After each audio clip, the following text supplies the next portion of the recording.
My spiritual awakening didn't begin with angel numbers and synchronicities. Nope. It began with me on the kitchen floor at 3 a.m., sobbing so hard I genuinely couldn't remember my own name. If that sounds dramatic, good, because nobody warned me that waking up can actually feel a lot like dying. And I really need you to know you're not broken if that's exactly where you are right now. This isn't some gentle transition. It's a full-blown existential earthquake, and the ground underneath you is supposed to shift. Picture the loneliest you've ever felt, then triple it. That's probably the starter pack for a real, raw awakening. You won't see anyone posting about that on social media because honestly, it's ugly, it's terrifying, and it sells 0 essential oils. But here's the secret. It's also the only doorway to the part of you that's never, ever been wounded. It's the path to your true essence, hidden beneath layers of who you thought you had to be. Stick around, and I'll show you how that cold, hard kitchen floor became the only honest place to start this whole messy, beautiful journey. I used to be that friend, the one everyone called to fix their problems. My identity was practically glued to my usefulness. Then, one Tuesday, it all started to unravel. I left work early, not because I was sick, but because the fluorescent lights felt like they were literally screaming at me, tearing at the edges of my sanity. I drove aimlessly, eventually landing at the ocean, sitting in the parking lot, and suddenly realized I had absolutely no idea who I was if I wasn't constantly being useful to someone else. The ego, bless its heart, loves a job description. Mine had 3 pages, front and back. When that ego quits, the silence it leaves behind isn't just quiet.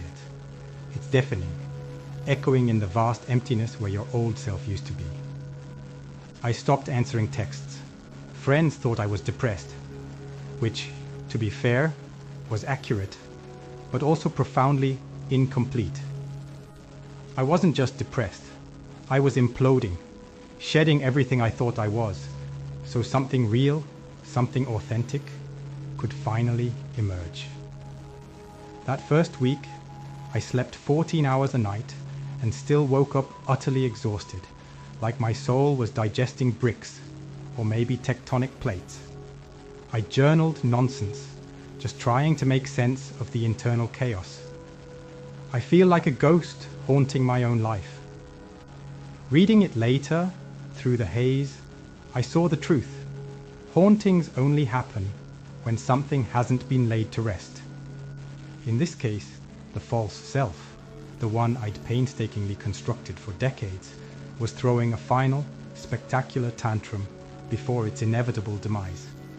It was a brutal, necessary demolition, clearing space for the true foundation. Next came the emptiness. And I'm not talking about the chic, minimalist, aesthetically pleasing kind of emptiness. No, this was the terrifying, borderline, psychotic kind. I could stare at a wall and swear the wall was staring back, observing my unraveling. I tried to tell myself this was meditation, a deep dive into stillness, but my nervous system was screaming. Threat level midnight. I later learned psychologists have a name for it. Depersonalization. Mystics, they call it the void. Both agree it feels exactly like you've been unplugged from the shared reality console, left floating in a vast, cold, indifferent space. This is where the profound loneliness really sets in. Not just a lack of company, but a feeling of being utterly untethered from everything and everyone you once knew. I remember Googling, what if I'm the only real person alive? At 4 a.m, the blue light of my phone, a stark contrast to the internal darkness. The search results were cold comfort. Forums full of people equally terrified, equally asking the same desperate questions. But that tiny digital mirror, reflecting back my own bizarre fears, reminded me I wasn't special in my aloneness. And paradoxically, That was the first thread of connection I'd felt in weeks. It was a bizarre, almost perverse comfort, knowing that this terrifying void wasn't just my void, but a shared human experience, albeit one rarely discussed. This intense emotional isolation, while agonizing, was inadvertently forcing me to deepen my relationship with myself, to confront the absolute core of my being without any external distractions. It was a spiritual blessing disguised as a curse, pushing me from the false self toward the raw, unvarnished truth of my nature. When you can't escape yourself, when all the usual distractions fall away, every unhealed wound shows up, practically wearing a name tag. This is where the real shadow work begins. And let me tell you, it's not tidy journaling prompts and aesthetic affirmations. This is an exorcism without anesthesia. I met the 7-year-old me who genuinely believed love had to be earned with straight A's and perfect behavior. I met the teenage me who thought sarcasm was a personality, a shield against perceived inadequacy. These weren't just memories. They were living, breathing parts of me, demanding recognition and healing. One night, I looked into the bathroom mirror, tears already welling, and spoke out loud, my voice raw and cracking.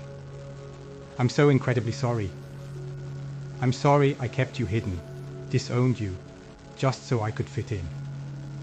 My reflection started crying, and then I really started crying, a torrent of grief and release. It was the first sincere apology I'd ever given myself, the first time I truly acknowledged the pain I'd inflicted by abandoning my own authentic self. Nothing in the glossy self-help aisle prepared me for that moment of profound self-forgiveness and acceptance. This wasn't about fixing myself. It was about integrating, about bringing home all the exiled parts. Yet, each time I admitted a part of myself I'd disowned, the room felt subtly brighter, like someone had turned up a dimmer switch I didn't even know existed, letting in a little more light, a little more truth.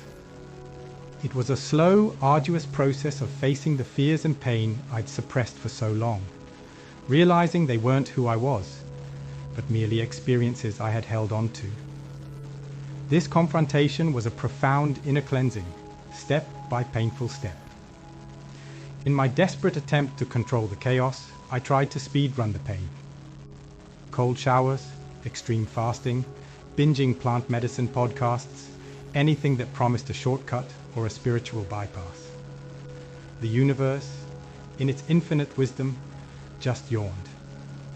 It was like I was trying to outsmart a force far greater than myself, clinging to the illusion of control. Finally, on day 40-something, exhausted beyond measure, I gave up. And I don't mean the Instagram caption version of "I'm letting go." No. This was the gritty, mucus-covered, utterly defeated surrender where you realize you never actually had control to begin with. It was the last option of an utterly exhausted ego. I lay there, probably still on the floor, and just whispered, "Fine. Do whatever you came to do." And in that instant, something shifted. My body relaxed so deeply, I honestly thought I'd peed myself. I hadn't. I'd just released the baseline tension, the fight or flight energy I'd carried since middle school, maybe even longer. That surrender wasn't a strategy. It was the complete collapse of all strategies. Ironically, the very instant I stopped trying to awaken, stopped striving, stopped pushing, something woke up. A subtle hum appeared right below my thoughts, like background music in a store you don't notice until it suddenly stops. For the first time in what felt like an eternity, the silence didn't feel hostile or empty.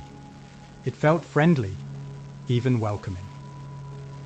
It was a profound release from the struggle, a recognition that the path was not about doing more, but about letting go. One morning, not long after that surrender, I stepped outside and the air didn't just smell fresh. It tasted electric, alive. Colors looked oversaturated, like creation itself had cranked the saturation dial to 110%. A tree wasn't just a tree anymore, it was a living, breathing, vibrant conversation between soil and sky, light and shadow, and I felt utterly, undeniably invited into that conversation. I laughed for 10 minutes straight, because the cosmic joke was finally on me.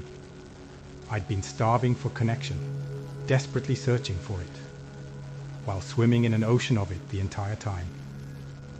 The term source energy used to sound so corny, so new agey to me. Now, it felt like the most practical, precise description available. I wasn't high, wasn't hallucinating, I was simply home, connected to the fundamental vibrancy of existence. Later, I read that when the ego dissolves, the default mode network in the brain calms down, increasing connectivity to areas that process feelings of unity.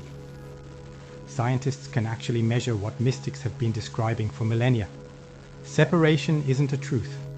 It's just a neurological shortcut, a trick of the mind. The profound experience of bliss and oneness wasn't just a fleeting moment.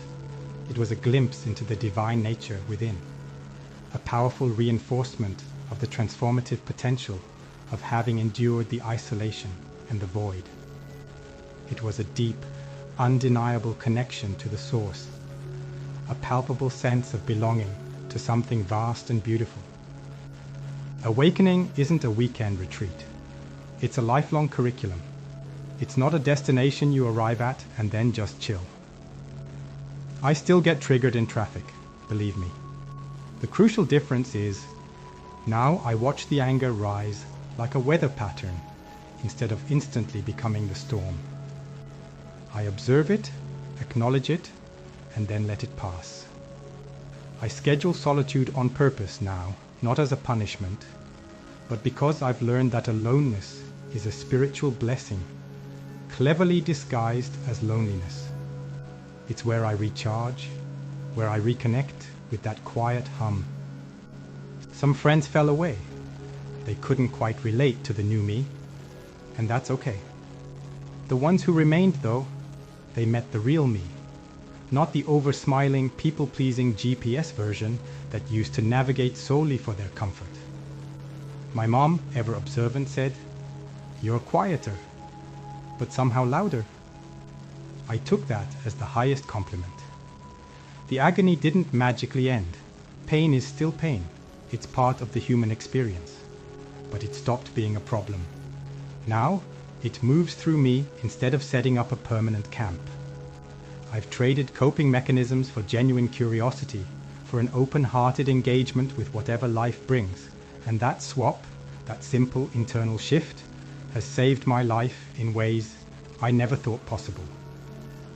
If any of this lands like a bell in your chest, if you feel that echo of recognition, then comment the word "here" below.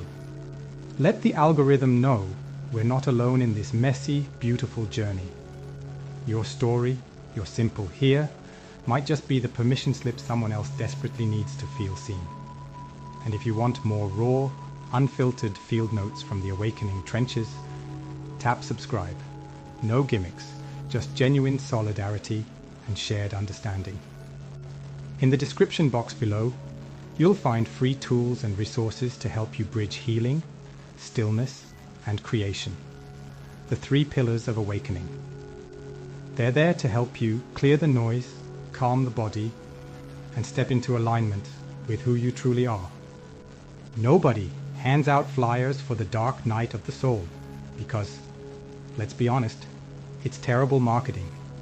It doesn't fit neatly into a soundbite or a pretty infographic. But I'm here to tell you, with every fiber of my being, that the agony isn't a detour from your path. It's the initiation. The floor you're on right now, whether it's cold kitchen tiles, the worn carpet of your living room, or the existential basement of your own psyche, it isn't your grave. It's the fertile, nutrient-rich soil, where the real you, the authentic you, starts to finally grow, unencumbered by expectations and false identities. You don't need to feel better today. You need to feel it all. Every single messy, uncomfortable, excruciating bit of it. Because every ounce of that ache is the price of admission for a life that's actually, truly, unapologetically yours. The loneliness, the confusion, the weird humming in your chest at 2 a.m. It's not evidence that you're broken beyond repair. It's irrefutable evidence that you're being rebuilt, painstakingly, beautifully, into someone who can never be exiled from their own heart again. Keep going. The part of you that survives this won't just be wiser, more resilient, or more compassionate. It'll be freer than the version of you that's still terrified of the dark.